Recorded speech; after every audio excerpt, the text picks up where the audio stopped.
ये कहाँ से डांस सीखा है जी? आई हो दादा, रास्ता में तो कहीं मिला नहीं होगा तुमको डांस करने का? नहीं मिला ना? कि करते आ रहे थे? अकेले कर रहे थे? कि कुहू कुहू बोलेला कोयलिया सगरो शोर होता। जय हो जय हो। कि लाली लेके उगिए सूरज देव सगरो अजोर होता। कि दर्शन करे खातिर भगतन की जुटनवा भइले ना। कि दर्शन करे खातिर भगतन की जुटनवा भइले ना। ए भोले बाबा खोली ना हो नया बाबा होली। ए भोले बाबा खोली ना हो नया कि अब बिहनवा भइले ना। भक्त कहता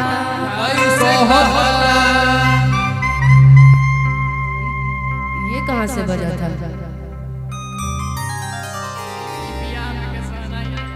कुहू कुहू बोलेला कोयलिया सगरो शोर होता।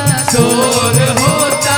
उगिए सूरज देव जग में सगरो अजोर होता। शोर होता। कुहू कुहू बोलेला कोयलिया सगरो अजोर होता। शोर होता। लाली लेके उगिए सूरज देव जग में अजोर होता। शोर होता। दर्शन करे खातिर भगतन की जुटनवा भइले ना। दर्शन करे खातिर भगतन के जुटनवा भइले ना। ए भोले बाबा, ए भोले बाबा, ए भोले बाबा खोली हो नयनवा अब बिहनवा भइले ना। ए भोले बाबा खोली ना हो नयनवा अब बिहनवा भइले ना। ए भोले बाबा खोली हो नयनवा अब बिहनवा भइले ना। ए भोले बाबा खोली ना हो नयनवा अब बिहनवा भइले ना।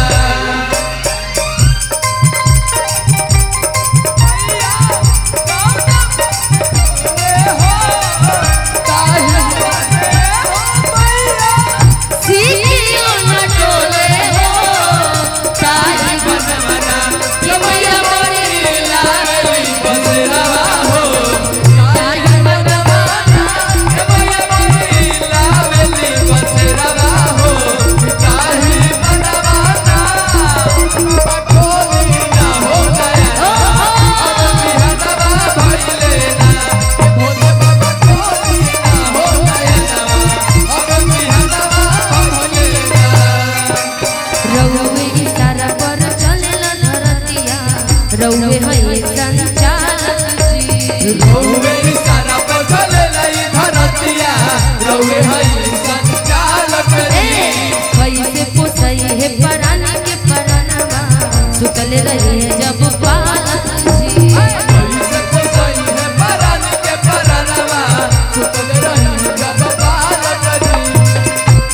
और हमारे साथ साथ इतने छोटे छोटे बम हैं जो सब गायक हैं। इसके आगे का अंतर तुम बोलो। छोटू बम और शशि बम। देखी न परोसल बाबे भंगिया के थाली। परोसल बाबे भंगिया के थाली। उठ जाई हाली हाली भोगा वाला गाली। हाली हाली भोगा वाला गाली। अली लहराई लहू के अजोर की माथी में चनवा भइले ना। अजोर की माथी में चनवा भइले ना। ए भोले बाबा, ए भोले बाबा ए भोले बाबा खोली ना हो नयनवा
थोड़ा थोड़ा इधर घुमा दीजिए। नयन बम जी थोड़ा सा आपको भी साइड होना पड़ेगा। कुहू कुहू बोले ना कोयलिया सगरो शोर होता, शोर होता। कुहू कुहू बोले ना कोयलिया सगरो शोर होता, शोर होता। लाला लेके उगी ये सूरज देव जग में अजोर होता, शोर होता। लाला लेके उगी ये सूरज देव जग में अजोर होता, शोर होता। दर्शन कर खातिर भगतन के जुटनवा भइले ना, दर्शन कर खातिर भगतन के जुटनवा भइले ना। आगे वाला बात आप बोलिएगा, ठीक? ये इतना बोलना है। ए भोले बाबा खोली ना हो नयनवा अब बिहनवा। हाँ यही बोलना है। अब बोलिए आप लोग, ए भोले बाबा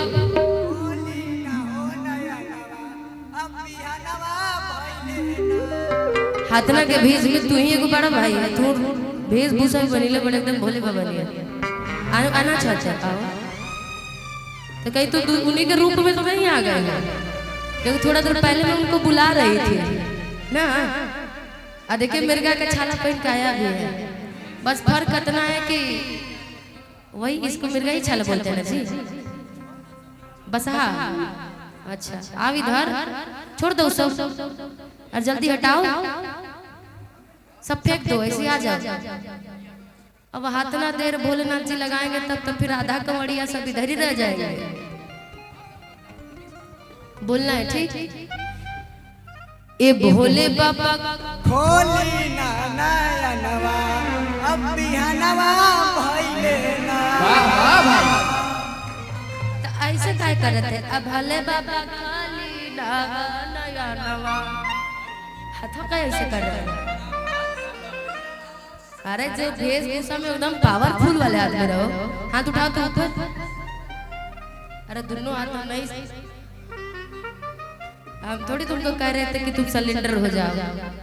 यहाँ पुलिस प्रशासन भी है, तुम ऐसे थोड़ी तुम चोरी वरी किए हो। अब बोलो, ए भोले बाबा खोली नयनवा ना, तनी और अच्छा अच्छा।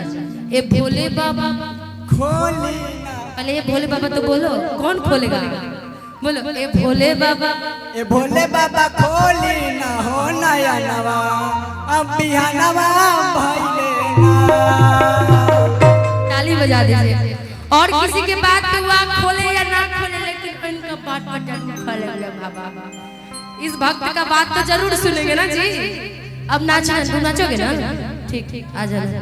मैं देखना ही कपड़ा तुम्हारा भाई बहुत पसंद आ रहा है हमको। दुर्भाग्य है कि कपड़ा हमारे में आएगा नहीं। ए भोले बाबा खोली ना हो नयनवा अब बिहनवा भइले। ए भोले बाबा खोली ना हो नयनवा अब बिहनवा भइले ना। कुहू कुहू बोले ला कोयलिया सगरो अजोर होता, शोर होता। लाली लेके उगी ये सूरज देव जग में अजोर होता, शोर होता। कुहू कुहू बोले ले कोयलिया सगरो अजोर होता, शोर होता। लाली लेके उगी ये सूरज देव जग में अजोर होता, शोर होता। दर्शन करे खातिर भगतन के जुटनवा भइले ना। दर्शन करे खातिर भगतन के जुटनवा भइले ना। ए भोले बाबा ए भोले बाबा ए बम जी, ये कहाँ से डांस सीखा है जी? हाँ आई हो दादा, रास्ता में तो कहीं मिला नहीं होगा तुमको डांस करने का? नहीं मिला ना?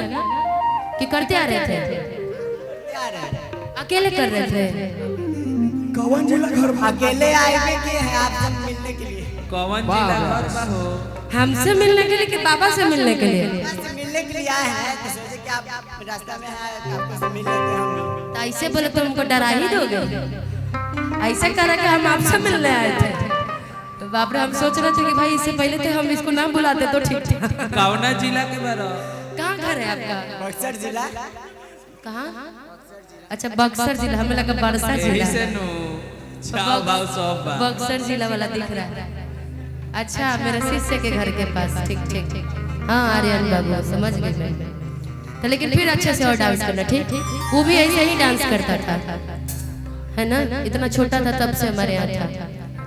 अच्छा नानी घर का तो अब तक तो उसी खानदान का निकल कि कुहू कुहू बोलेला कोयलिया सगरो शोर होता लाली लेके उगिए सूरज देव जग में अजोर होता कुहू कुहू बोलेले कोयलिया सगरो शोर होता लाली लेके उगिए सूरज देव सगरो अजोर होता दर्शन करे रखे भगतन के जुटनवा भइले ना दर्शन करे रखे भगतन के जुटनवा भइले ना हे भोले बाबा हे भोले बाबा हे भोले बाबा कोली ना हो नयनवा अब बिहनवा भइले ना हे भोले बाबा कोली ना हो नयनवा अब बिहनवा भइले ना हे भोले बाबा कोली ना हो नयनवा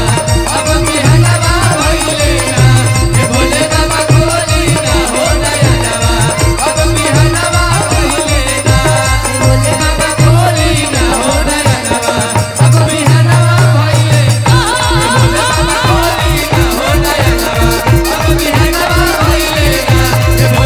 कोली ना हो नयनवा अब बिहनवा भइले ना हे भोले बाबा कोली ना हो नयनवा अब बिहनवा भइले ना